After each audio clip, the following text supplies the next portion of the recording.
I found my business partner's car parked in my driveway at 11 p.m. on a Tuesday. And my first thought wasn't suspicion. It was annoyance. We had a 6:30 pitch the next morning, the biggest presentation of our lives. And my wife knew I needed to sleep. I remember standing in the cold for a second, before going inside. October in Vancouver, that particular kind of damp, that gets into your collar no matter what you're wearing. I'd been at the office until 10, running numbers, rehearsing transitions, fixing a slide that kept formatting wrong. 8 years of building something from scratch, and it was all coming down to one morning. With 3 investors who could change everything.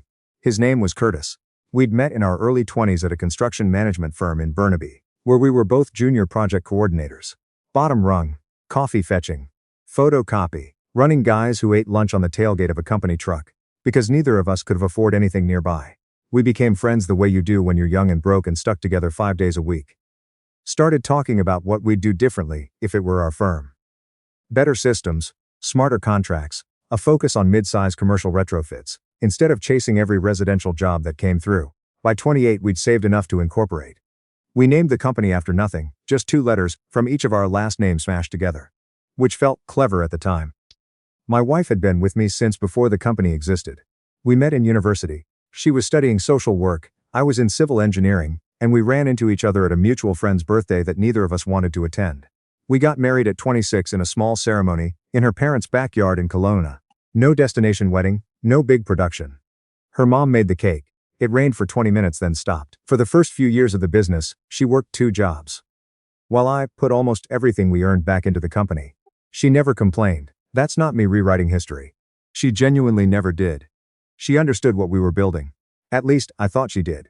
I walked through the front door and called out her name. The lights were on in the living room but the TV was off, which was strange.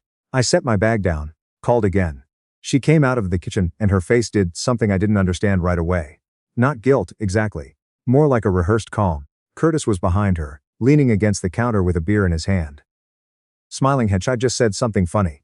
He said sorry for dropping by so late, that he and my wife had been going over some things about the pitch structure. I looked at his beer. I looked at the 2 glasses on the counter. I looked at my wife. I asked what things.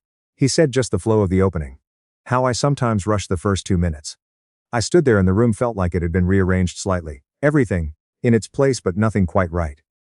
I told him we'd talked about the pitch 3 hours ago at the office. He nodded and said he thought of a few more ideas on the drive home and figured he'd swing by. He lived in Coquitlam.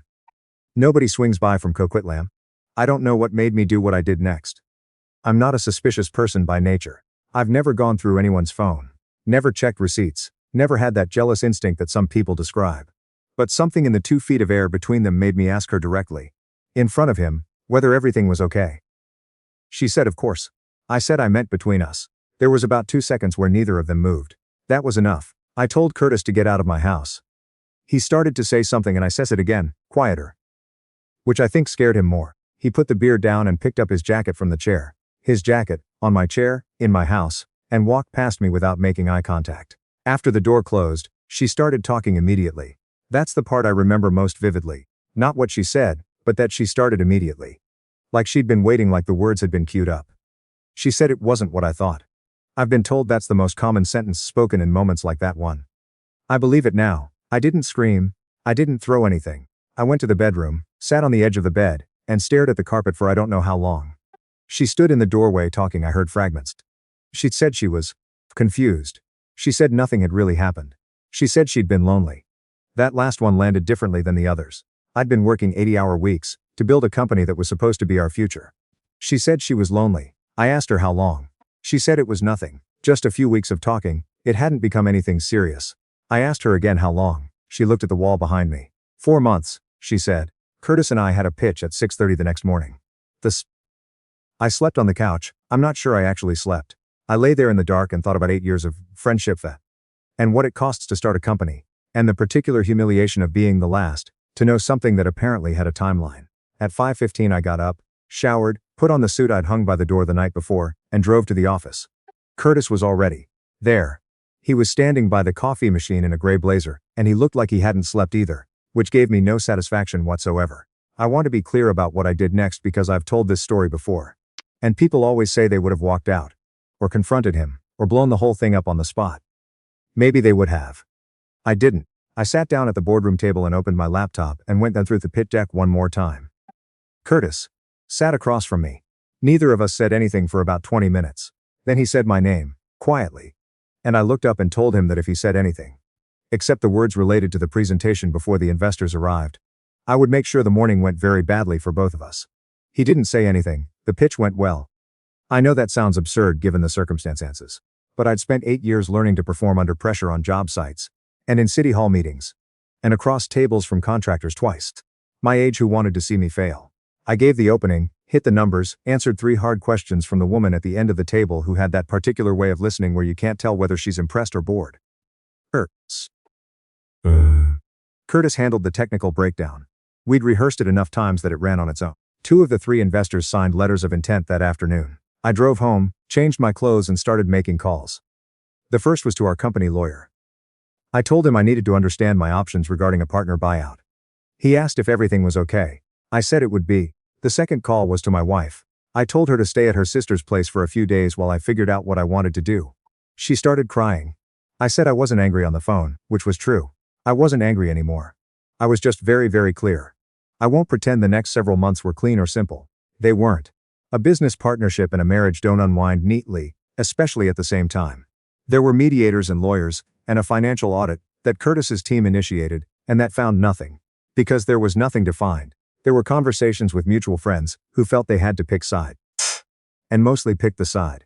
With the more convenient story, there were nights where I sat in my rental apartment in New Westminster and genuinely didn't know which loss I was grieving. The marriage, the friendship, the version of myself that had existed before that Tuesday evening in October. My wife and I separated. The divorce took 11 months. We didn't fight over much. We'd built most of our assets together through the company, and once the buyout was structured, my share of that appreciated considerably. She kept the house in the arrangement we worked out. I kept the lion's share of what we'd built professionally. Our lawyer said it was one of the cleaner splits he'd handled. I didn't find that comforting. Curtis retained his equity stake, but accepted a management buyout structure that effectively removed him from day-to-day operations. I won't pretend that was easy to negotiate. He pushed back hard. Hired a forensic accountant to challenge the valuation, made the process take 4 months longer than it needed to. But eventually it settled. My name stayed on the company. His didn't. I hired an operations manager named Beverly, a woman in her late 40s, who'd been running a mid-size firm in Abbotsford for 12 years, and who had no interest in office politics or emotional subtext, just in making projects run on time and under budget. She was exactly what I needed. The company grew. We landed 3 contracts in a single quarter that year, including a federal retrofit program that kept us busy for 18 months. I moved to North Vancouver 18 months after the split. New city feel without actually leaving the metro area. I got a place with a view of the inlet that I'd never have been able to afford if I'd stayed in the marriage, which is a strange thing to feel grateful for, and I felt it anyway. I rebuilt slowly, not dramatically. I didn't start running marathons or learn to surf or move abroad. I worked. I went to my friend Joel's place for hockey on Wednesdays. A different Joel, someone I knew from university who had been mostly outside the blast radius of everything. And I started cooking properly for the first time in my adult life. Instead of eating at my desk or ordering in, I went on a few dates over the following years.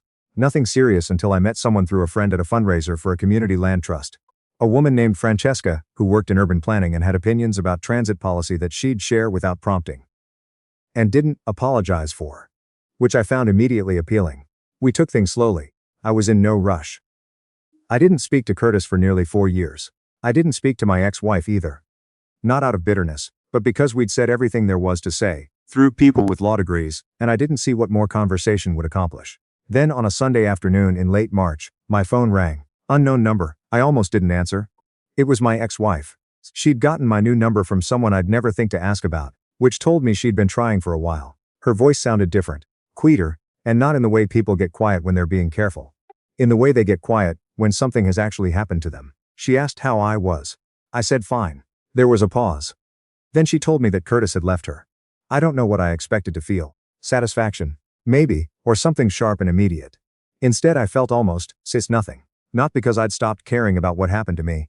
I had a long time ago, but because it had been 4 years, and I'd built a life that didn't have a cavity where that story used to live. She said they'd been together since shortly after we separated. She wanted me to know that it wasn't what I'd assumed, that it hadn't started where I thought it started. I didn't argue with her. I had no idea what was actually true, and I'd made peace with not knowing. She said, the last 2 years had been difficult. Curtis had struggled after the company restructuring. Without the operational role, he'd tried to start something new with partner in Langley, and it had collapsed within 18 months. He'd made some financial decisions during that period that she'd only found out about after the fact. The house they'd bought together was under a significant amount of debt. She didn't give me details, she didn't need to. She was calling 'cause she thought maybe I could talk to him. She thought my perspective might help him get his feet under him. I sat with that for a moment. I want to be honest about this part. There was a version of me, the version from that Tuesday night in October 4 years ago, who might have said something cruel, who might have found the call satisfying in a way that wouldn't have reflected well on me. But I wasn't that person anymore. Not because I'd forgiven everything. I hadn't sat down and worked through forgiveness like a checklist. But because I'd spent 4 years building a life that didn't need me to stay angry to function. I told her I was sorry that things hadn't gone the way she'd hoped. I meant it. I told her that I wasn't able to be the person Curtis turned to right now. That wasn't cruelty. That was just accuracy. She said she understood. Then she said she was sorry. Not for what happened with Curtis, or maybe for all of it, I couldn't tell. She said she'd made choices, and she'd spent a long time looking at them clearly. I said I appreciated her saying that. We were on the phone for maybe 12 minutes total. After I hung up, I sat by the window and looked at the inlet for a while. A container ship was moving through, slow and enormous, the kind that crosses oceans. Francesca was in the kitchen, making coffee. She came out and asked if everything was okay, and I said yes, genuinely, and she looked at me for a second like she was checking whether that was true, and then nodded and handed me a cup. I never called Curtis. That's not a dramatic choice I made in a blaze of principle. It just didn't make sense. We hadn't been friends for 4 years. Whatever we'd built together had been wound down and formalized and signed away. I wasn't carrying resentment, but I also wasn't carrying obligation. Sometimes relationships end, and the ending is just the ending, not a prologue to something else. My company's just its second federal contract that spring. Beverly and I promoted 2 people from within, which she'd been pushing me to do for a year, and she was right about, as she usually was. We started looking at an office expansion. I've thought sometimes about what I'd tell someone who was standing in a driveway in October, their business partner's car where it shouldn't be, the particular chill of realizing something is wrong before they can name it. I don't know that I have a formula. I know that the months immediately after felt like a total structural failure. Everything at once, marriage and friendship and professional life all in motion, simultaneously. And that the instinct to just hold still and keep moving turned out to be the right one. Not because movement solves anything, but because you don't actually know what you're building until some time has passed. I know that losing everything at once has a way of showing you which parts were actually yours to begin with. The company is mine. The city I live in feels like mine. The person I come home to chose me without any of the old weight attached, without knowing who I was before any of this, and that matters more than I expected it to. The pitch we gave that October morning was the last time Curtis and I were ever in a room working toward the same thing. I'm glad we delivered it well. I'm glad it worked. I'm glad that the investors who signed that day were signing onto something that outlasted every single problem that came after it. I built something. It stood.